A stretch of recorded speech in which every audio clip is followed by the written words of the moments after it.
Profil, karya, dan perjalanan spiritual Imam Malik bin Anas. Imam Malik adalah salah satu ulama terbesar dalam sejarah Islam dan pendiri mazhab Maliki.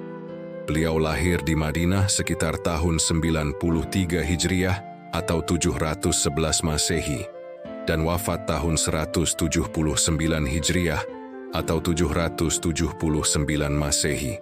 Beliau tumbuh di kota Madinah, sehingga ilmunya sangat dipengaruhi tradisi sahabat dan tabi'in di Madinah.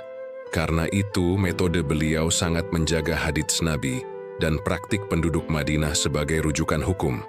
Beliau juga menjadi guru dari Imam Muhammad bin Idris Asy-Syafi'i.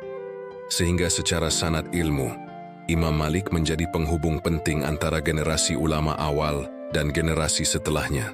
Karya utama Imam Malik. Karya terbesar beliau adalah Kitab Al-Muwatta.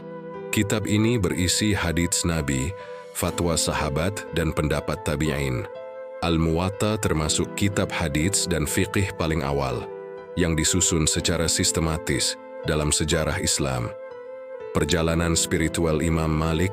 Di Madinah, Imam Malik dikenal sebagai ulama yang sangat memuliakan hadits.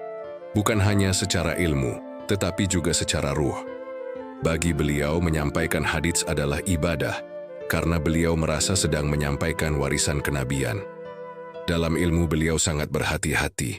Walaupun menjadi rujukan banyak ulama, beliau tidak segan mengatakan, "Aku tidak tahu," ketika belum yakin. Dalam perjalanan hidupnya, beliau juga pernah menghadapi ujian dan tekanan karena mempertahankan pendapat yang diyakini benar. Namun beliau tetap tenang, sabar, dan tidak meninggalkan prinsip yang diyakini sebagai kebenaran. Kehidupan beliau sederhana, banyak diam, banyak tafakur, dan menjauhi perdebatan yang tidak bermanfaat.